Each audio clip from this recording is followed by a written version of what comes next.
It was David's 25th birthday. He did not expect much. No big party, no friends waiting with balloons. David was used to a quiet life. He lived alone in a small house at the edge of town. His parents had moved away years ago, and most of his friends had drifted apart. For him, birthdays had become just another day. But this birthday was not like the others. This birthday would change everything. That morning, a sound woke him up, a heavy thud at his front door. David rubbed his eyes and walked to the porch.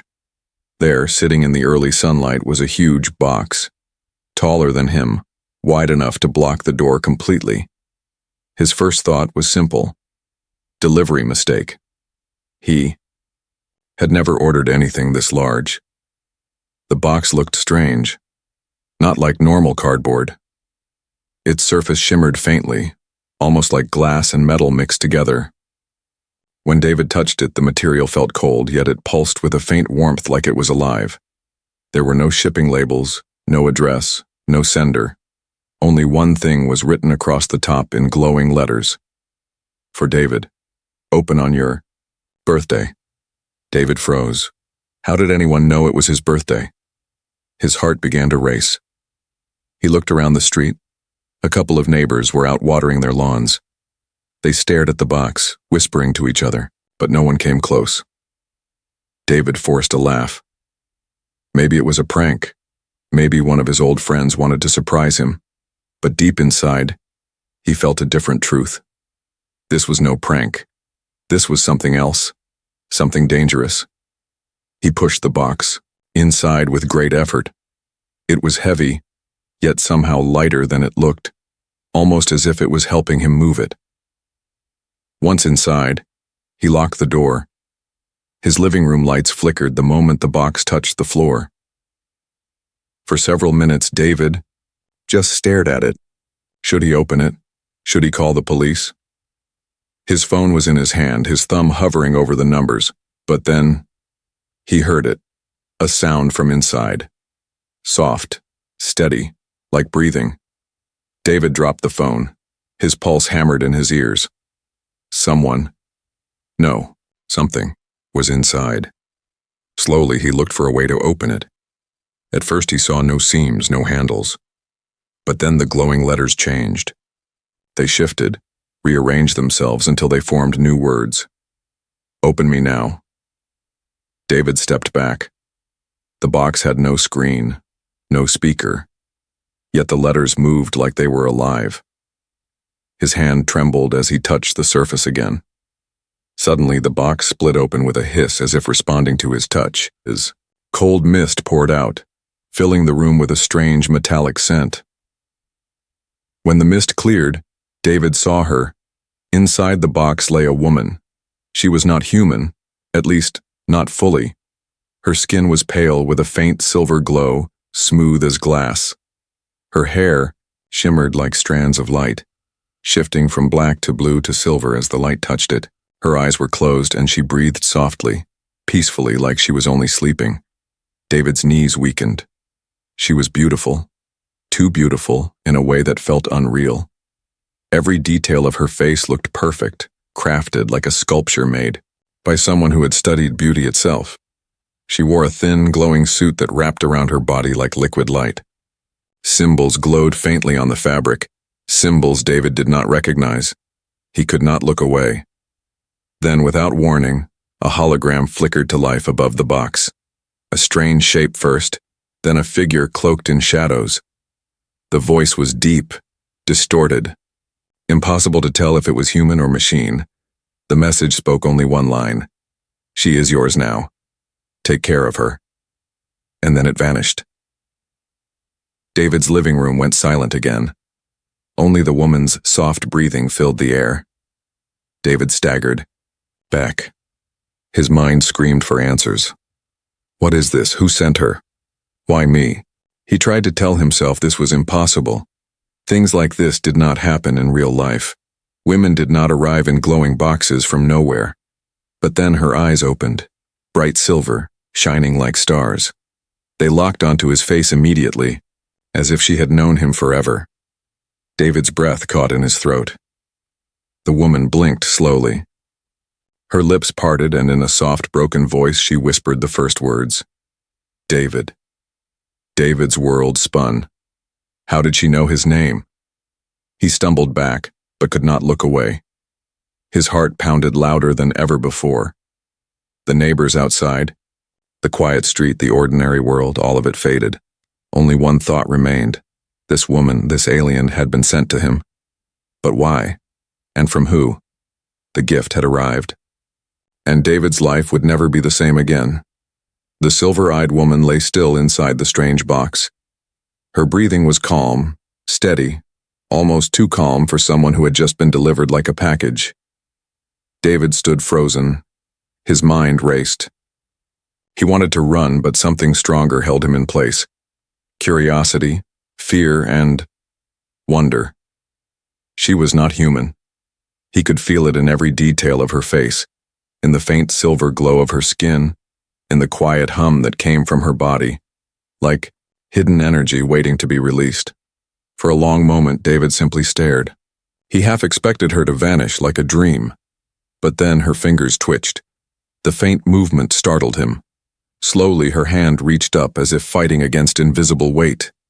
Her eyes opened again, bright silver, glowing softly in the dim light. She blinked, confused at first, then fixed her gaze directly on him. David, she whispered.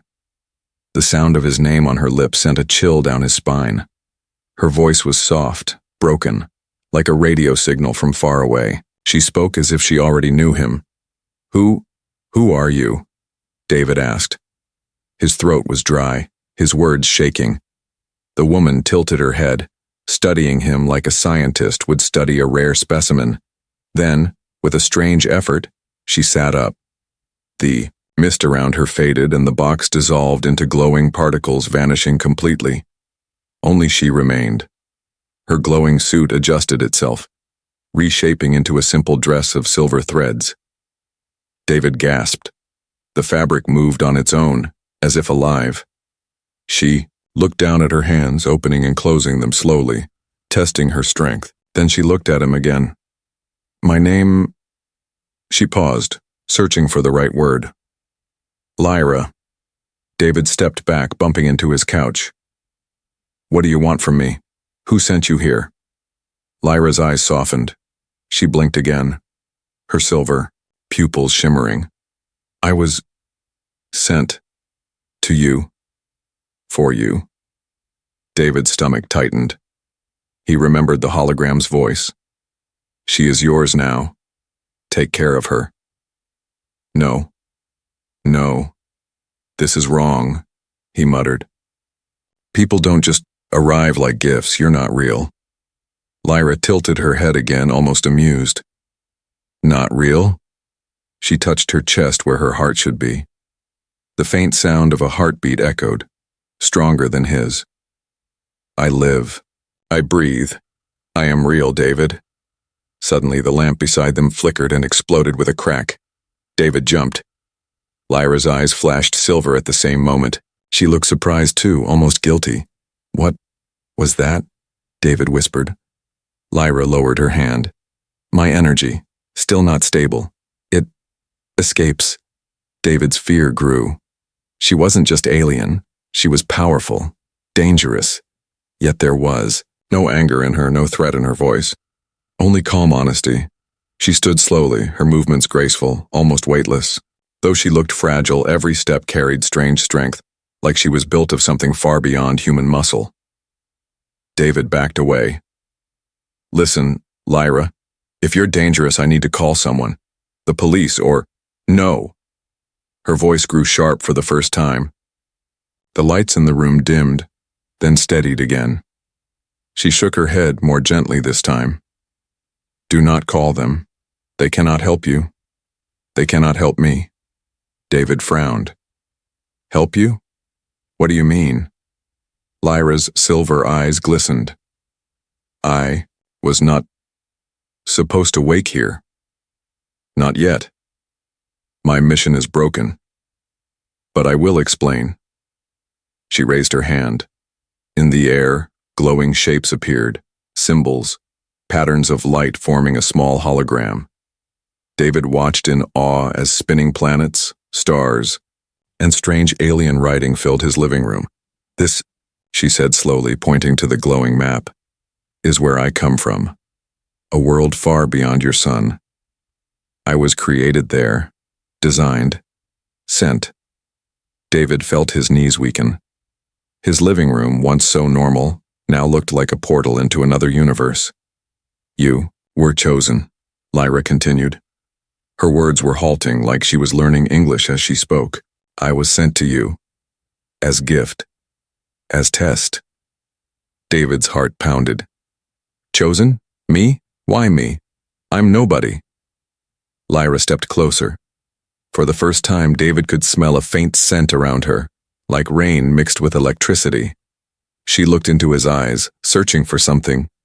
"You are not nobody," she said softly. "There is reason. But I do not know all truths. Not yet." David swallowed hard. He wanted to push her away, to deny everything. But at the same time, he felt a strange pull toward her, a connection he could not explain. Suddenly, a loud knock echoed from the front door. David jumped, his heart in his throat. Who's there?" he called, his voice breaking. Silence. Then another knock, harder this time. Lyra's expression changed instantly. Her silver eyes glowed brighter. She grabbed David's wrist firmly, surprising him with her strength. "They come," she whispered. David's chest tightened. Who's coming?" Lyra shook her head. "Not safe. Not yet." The knock turned into pounding. Whoever was outside wanted in. David's fear exploded into full panic. But Lyra's grip was steady, calm, unshakable. She looked at him with those glowing eyes, and in that moment David understood. His quiet, ordinary life was over. Something had awakened, and it was only the beginning. The pounding on the door faded after some time, leaving the house in silence again. Whoever it was had gone away, for now. David leaned against the wall, his chest still tight, his breath heavy. Lyra, however, stood calm and steady, her glowing eyes fixed on the door. She seemed to sense something beyond sight, like she could feel the presence of the strangers even after they left. "They will come again," she said softly. "But not now. We have time." David swallowed hard. "What do they want? Are they after you?" Lyra didn't answer at once. Instead, she walked across the room, her hand hovering near the shattered lamp. With just a flick of her fingers, the broken glass floated up, spinning gently in the air. David gasped. The pieces rejoined themselves, glowing briefly. And then, the lamp stood whole again as if it had never been broken. David stared, wide-eyed. How did you do that?" Lyra's silver gaze met his. "Energy. I can shape it. But here, it is harder. This world feels heavy." To prove her point, she raised her other hand. The small wooden table across the room shook, lifted from the floor and hovered in the air. David's mouth went dry. His mind screamed that this was impossible, yet it was happening right before his eyes. The table lowered gently back to the ground. Lyra's shoulders slumped, her breath quickening. A faint glow faded from her skin. David noticed at once. "Wait, are you okay?" Lyra sat down slowly, her eyes dimmed, her voice softer now. "Using my power takes much. Energy drains fast. I am still weak." David knelt beside her. "Then don't use it. If it hurts you, just don't." Her lips curved into the faintest smile. "But you needed to see, to believe. Now you know. I am not like you." David gave a shaky laugh. "Yeah, I think I figured that out the moment you fixed my lamp with a wave of your hand." But inside, his thoughts spun faster than ever. If she could rebuild glass and lift furniture, what else could she do? Heal, destroy, and more importantly, why had she been sent to him? Later that evening, as the sun began to set, David tried to bring some normalcy. He cooked simple food, eggs and toast, and placed a plate in front of her. Lyra tilted her head, examining the meal like it was an artifact. Slowly, she lifted the toast and took a bite. The expression on her face shifted, first confusion, then quiet delight. "It is warm," she whispered. "It carries memory." David blinked. "Memory? It's just bread." She shook her head. "No, I feel the sun that grew the grain, the fire that baked it, the hands that touched it before." David stared. She wasn't just eating, she was reading the food. He set his fork down slowly. "You can sense things, can't you?" Lyra nodded. "Everything has story. I can feel it. Sometimes, too much." That night, David found her standing by the window, staring at the stars. She looked fragile in that moment, almost lonely. "You miss your home?" he said quietly. Lyra didn't turn her head. "Yes, but I cannot return." "Why not?" Her hands tightened on the windowsill. "Because I chose to come here, and choices cannot be undone." David frowned. "But you said you were sent, like a gift." Her eyes glowed faintly in the dark. "Sent, yes, but also, I escaped. I did not want the life they made for me." Before David could ask more, a sharp pain shot through his palm. He hissed and pulled his hand back from the window frame. A small shard of glass had cut into his skin. Blood welled up, red against his pale skin. Lyra turned instantly. She reached for his hand, her movement swift, almost protective. "You are hurt." "It's fine," David muttered. "Just a scratch." But before he could finish, she pressed her fingers lightly over the wound. A glow spread from her touch. Warmth filled his skin, deep and soothing. When she pulled her hand away, the cut was gone. Not even a scar remained. David froze. He flexed his fingers, staring at the smooth skin. "You healed me." Lyra's voice was quiet. "I can mend life. But it takes much from me." She swayed slightly, and David caught her before she fell. He guided her back to the couch. For a long moment, silence filled the room. David's thoughts tangled like a storm. She wasn't just powerful, she was a miracle. But miracles always came with a price. Lyra leaned back, her eyes half closed, her breathing slow. "David," she whispered, "you must keep me hidden. If they find me, they will take me. And you will be in danger too." David's throat tightened. He wanted to ask who would take her, why she was really here. But looking at her now, weak, vulnerable, he only nodded. "I'll keep you safe," he said, surprising even himself. Her silver eyes opened, soft and grateful. For a brief second, David felt something shift between them. Not just fear, not just mystery. Something warmer, something dangerous in its own way. But outside the house, beyond the quiet street, two figures watched from the shadows. Their eyes glowed faintly, not silver but a cold golden hue. One of them spoke in a low, inhuman voice. "She has awakened. The signal is true." The other nodded. "Then we move soon. She cannot remain free."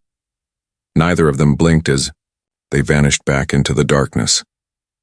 Inside, David had no idea that Lyra's powers were only the beginning, and that others had already come hunting. The night outside David's house was quiet, but it was not safe. Two golden-eyed strangers had seen the awakening, and now their hunt had begun. Inside, David sat on the couch, still shaken by everything he had seen. Lyra rested beside him, her glowing eyes half shut. She looked weak, yet peaceful, as if holding on to strength she no longer had. David stared at her, then at his healed hand. The small cut was gone, as if it had never existed. He should have been terrified, but instead he felt something else.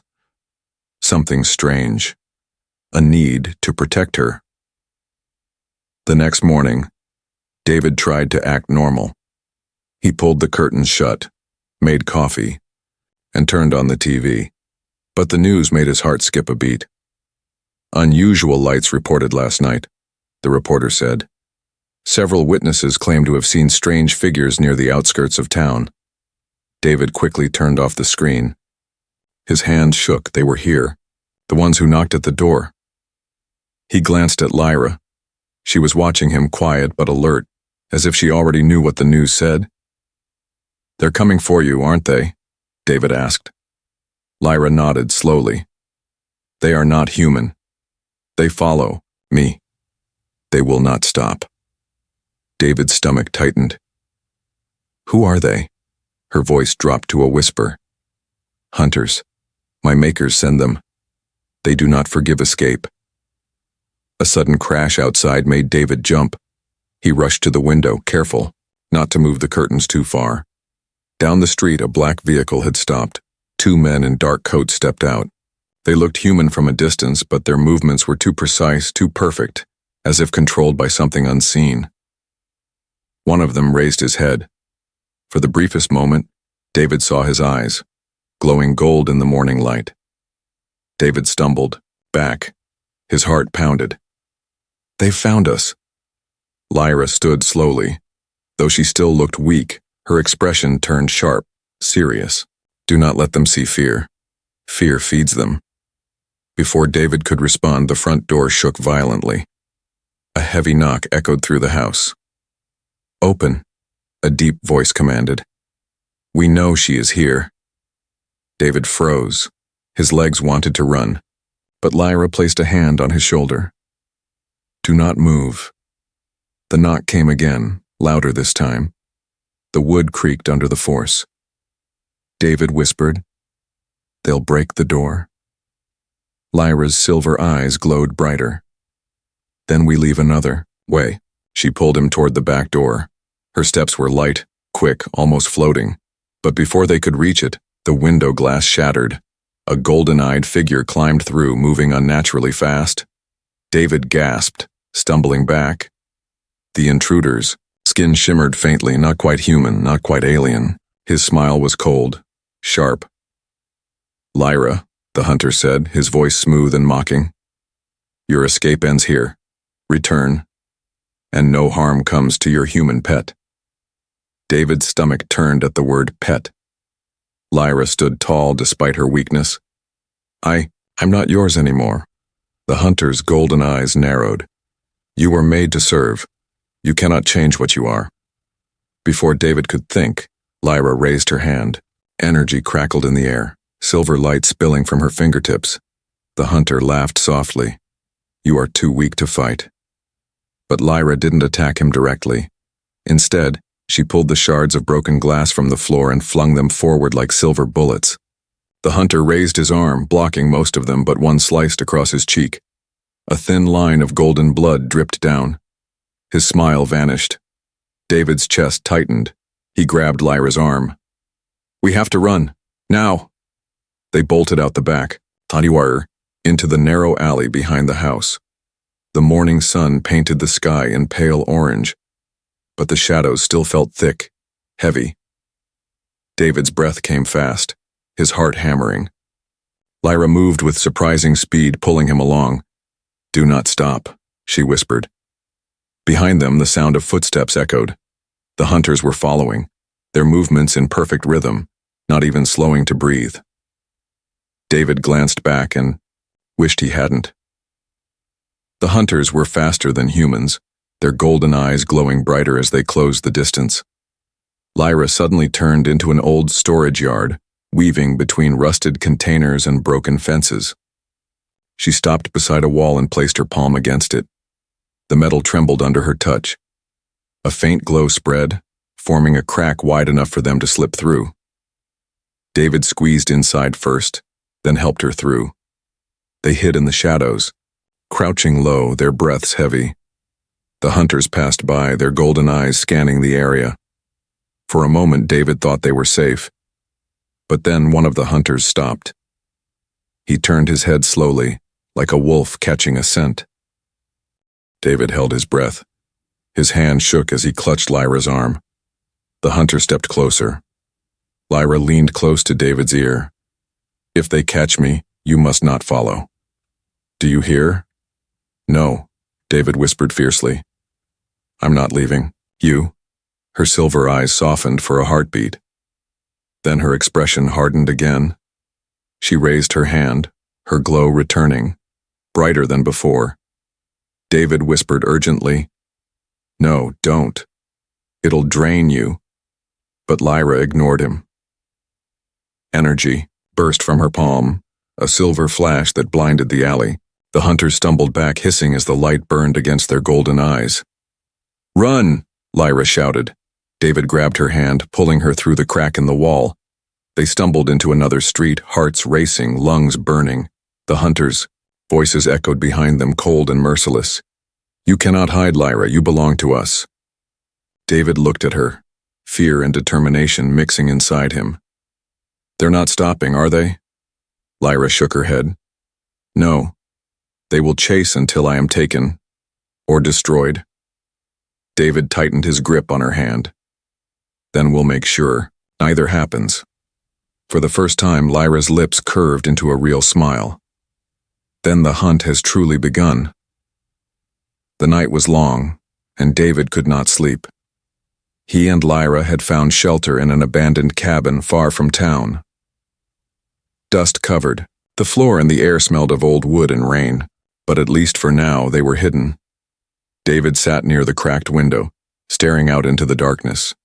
Every sound made his heart jump, the rustle of leaves, the hoot of an owl, the creak of the wooden walls. He knew the hunters were still, out there, watching, waiting. Behind him, Lyra sat quietly, her silver eyes dim in the shadows. She looked weaker than before. Her glow had faded, and her breathing was heavy, as if even the smallest effort drained her. Finally, David spoke. His voice was low, almost trembling. "Lyra, I need the truth. No more riddles, no more half-answers. Who are you? Why were you sent here? Why me?" Lyra didn't answer at first. She looked at her hands, pale and trembling, as though afraid of her own strength. When she finally spoke, her words were soft. "I was made, David, not born. Not like you." David turned, his chest tightening. "Made? What do you mean?" Lyra lifted her gaze. Her silver eyes shone faintly. "I was created by the Arcanes, a race older than your world. They do not give life, they design it. Perfect forms, perfect servants. That is what I am. A companion. A tool." David shook his head. "No, you're not just some tool. You think, you feel—" "Yes," Lyra interrupted, her voice sharper now. "I feel. I was not supposed to. That is why they hunt me. I was made to obey, but I broke free. I wanted freedom. I wanted choice." David's breath caught in his throat. The image of the hologram replayed in his mind. "She is yours now. Take care of her." "You were sent as a gift," David whispered. The word tasted bitter. Lyra's face hardened. "Yes, a gift. The Arcanes send us across worlds to test, to tempt, to watch. You were chosen to receive me." "Chosen?" David almost laughed, but the sound was empty. "Why me? I'm nobody, just some guy with no friends, no family nearby. Why would they pick me?" Lyra stepped closer. For a moment her hand hovered near his cheek, then dropped. "Because you are not what you think you are." David's heart pounded. "What are you talking about?" Lyra closed her eyes, struggling, as though the words themselves hurt her. "Your blood? It is not fully human. Long ago the Arcanes touched your world. They left pieces of themselves here, pieces that live on in certain lines. You are one of them. That is why you were chosen. That is why I was sent to you." David stumbled back, shaking his head. No, that's insane. I was born here. My parents were normal people." Lyra's voice softened. "I do not lie, David. You feel different already, don't you? The pull, the connection between us. That is because of what you are. David's mind spun. He remembered the way his chest had burned when the hunters knocked at the door, the strange calm he felt when Lyra touched his skin. The sense of something inside him waiting to wake. He had ignored it, denied it. But now, he wasn't sure. Outside, the wind howled, rattling the windows. David sat down hard on the old chair, his hands buried in his hair. So, what does that make me? Half human? Some kind of experiment too? Lyra knelt in front of him, her silver eyes searching his. Not an experiment, a bridge between two worlds. That is why they watch you. That is why I was sent, to test if humanity could hold what you carry inside. David's throat tightened. So I'm just part of their game? Lyra shook her head. Not a game. A plan. The Arcanes do not waste effort. You are important, David, more than you. No. For a long moment, silence hung heavy between them. Only the sound of rain tapping against the roof filled the air. Finally, David whispered, "And you? What are you really, Lyra? A spy? A gift? Or something else?" Her lips trembled. For the first time, she looked uncertain, vulnerable. "I was made to watch you, to learn from you, but something changed. When I saw you, I felt I was not supposed to feel, yet here I am." David's chest ached. He didn't know if he could trust her, but when he looked into her glowing eyes, he saw no lies. Only fear. And something else. Something almost human. Suddenly, a noise shattered the fragile moment, a loud snap like a branch breaking under heavy weight. David rushed to the window. In the distance, golden eyes glowed in the darkness. Several pairs this time. The hunters were closing in. Lyra stood quickly, though her body wavered. "They have found us." David grabbed her arm. "Then we run." She shook her head. "No, running is not enough. You must understand the truth before they take me." Her voice was fierce now, burning with urgency. "David, listen. You are more than human. And soon, what is inside you will awaken. That is why they chase me. That is why they fear you. Because, together, we are more than they can control." The hunters' voices echoed through the night, cold and merciless. "Lyra. David. You cannot hide." David's hands clenched into fists. Fear twisted in his stomach, but for the first time, something else rose inside him too. Anger, a fire he had never felt before. Lyra placed her hand on his chest. A faint silver glow spread between them. "The truth is out now, David. The question is, will you accept it?" David stared into her glowing eyes, his heart pounding like thunder. Outside, the hunters drew closer. Inside, the truth burned brighter, and nothing would ever be the same again. The cabin walls shook as heavy footsteps circled outside. The hunters were close, closer than ever before. Golden eyes glowed through the cracks in the wood like burning coals in the night. David's heart pounded. He had nowhere left to run, nowhere to hide. Lyra stood beside him, her silver glow flickering weakly, as if a storm inside her body was burning out. "David," she whispered, her voice calm despite the danger. "You must be ready. Tonight there is no more running, only survival." Before David could reply, the front door exploded inward. Splinters flew across the room. The hunters entered, tall and precise, their golden eyes fixed on Lyra like predators who had cornered their prey. "Lyra," one of them said, his voice deep and cold, "the chase ends here. You return now, or your human dies." David froze. Their eyes turned to him, sharp and merciless. He felt small, powerless, but Lyra stepped in front of him, shielding him with her frail body. "You will not touch him," she said firmly. The hunters laughed. The sound was unnatural, like metal grinding on metal. "You are weak. You cannot fight us. Surrender, and we will not destroy him." David's fists tightened. Fear boiled inside him, but another feeling rose with it. Anger.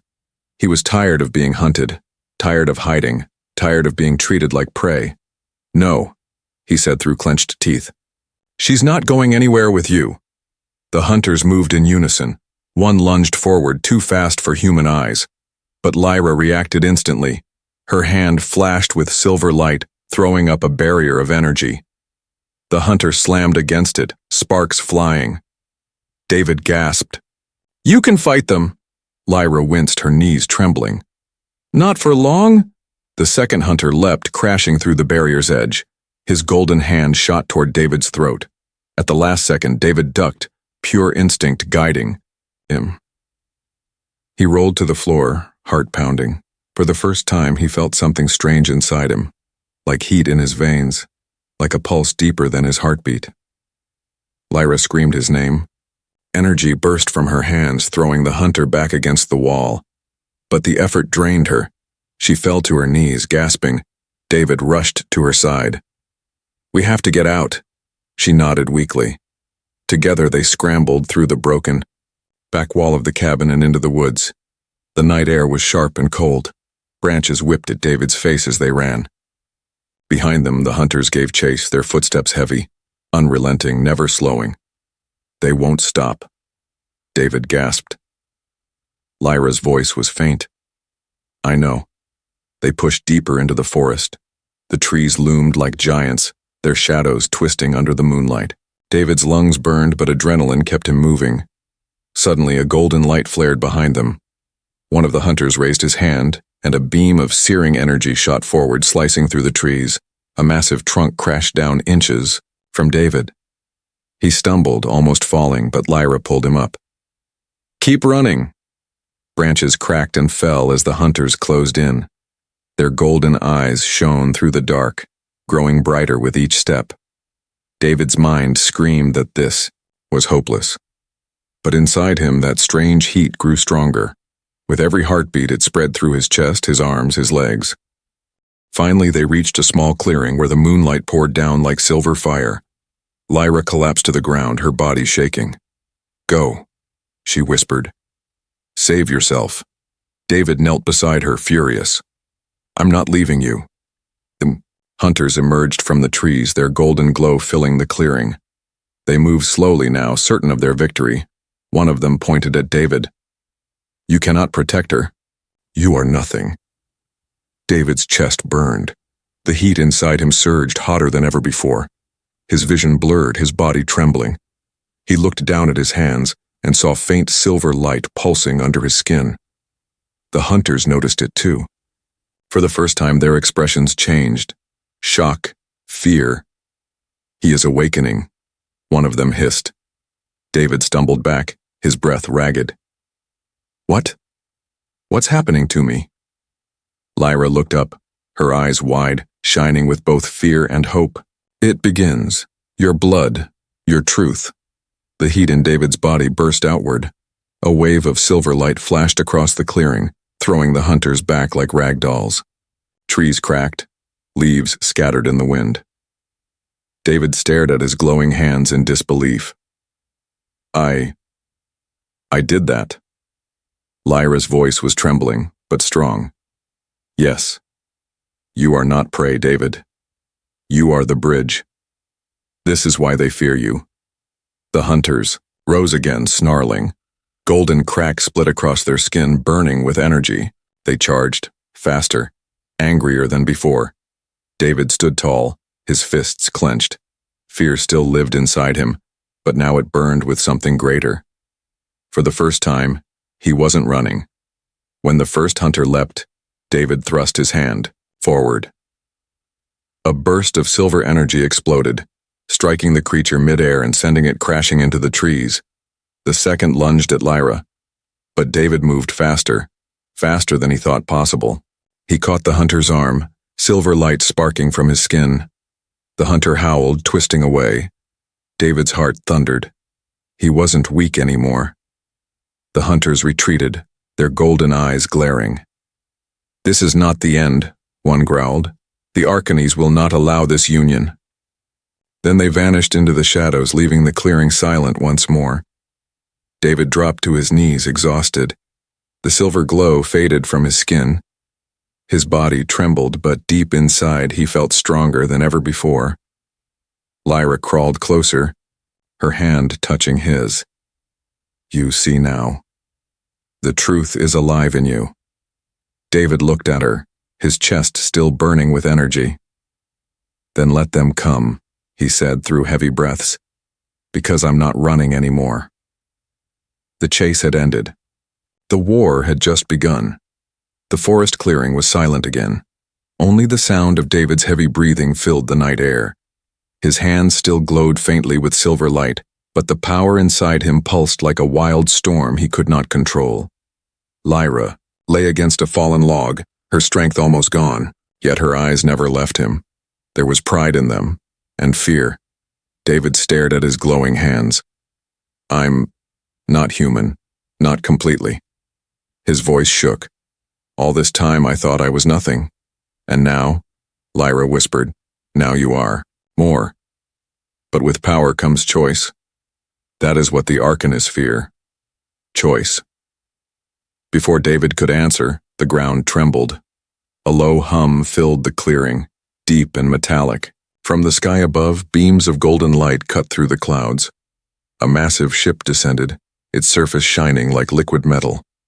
It was unlike anything David had ever seen. Smooth, endless, alive. The air grew heavy, buzzing with energy. Lyra's face paled. They have come themselves. The Arcanists. The ship's beam struck the clearing. Figures stepped out, taller than the hunters, cloaked in shadow, their golden eyes burning brighter than the sun. They radiated authority, perfection, power. One of them spoke, his voice echoing inside David's skull as much as through the air. David, child of two worlds, you have awakened, you belong to us. David's fists clenched, his anger burned. I don't belong to anyone. The figure ignored his words and turned to Lyra. You were designed to obey. Yet you disobeyed. You will be unmade. Lyra forced herself to stand, trembling but defiant. I chose my own path. That cannot be undone. The Arcanist leader raised his hand. Golden energy sparked, forming a sphere of destruction. The light burned brighter, ready to strike her down. David's heart lurched. Without thinking, he stepped in front of her, his own hands glowing silver. If you want her, you'll have to go through me. The golden leader tilted his head. You protect her? She is nothing. A tool. An experiment. David's voice rose, fierce. She's not nothing. She's more human than you'll ever be. The Arcanists hesitated, then laughed, a cold and hollow sound. Then you choose her over your own kind. Very well. We shall see if you are worthy. In an instant, the golden figure hurled the sphere of energy. It streaked toward David like a falling star. David raised his hands, silver light surging out. The two powers collided, exploding in a shock wave that shook the forest. Trees splintered, the ground cracked, the air burned with light. David screamed, the force tearing through him. He felt his strength fading, but Lyra's hand touched his shoulder. Her silver glow merged with his, doubling the power. Together, their light pushed back the golden sphere. With one final cry, David hurled it upward. The blast struck the hovering ship, tearing through its surface. Sparks rained from the sky. The golden figures staggered, their glow flickering. But the leader did not fall. His golden eyes burned hotter. You are strong, David. Stronger than expected. But power alone is not enough. You must choose. David's chest heaved. Choose what? The leader's voice thundered. Your life, with her, or your life with us. Protect the alien and be hunted forever, or return to us and we will give you knowledge, power, and peace. A place among the Arcanists. David's heart pounded. He looked at Lyra, weak and trembling, her eyes filled with fear but also hope. Then he looked at the towering figures offering him answers, purpose, belonging. It was the final choice. Time seemed to freeze. David remembered his lonely house, his quiet life, The nights spent wishing for something more. And now the universe itself stood before him demanding an answer. But he also remembered Lyra, the way she smiled when she tasted toast for the first time, the way she healed his wound, the way she risked everything to protect him. He realized then that the Arcones didn't understand humanity at all.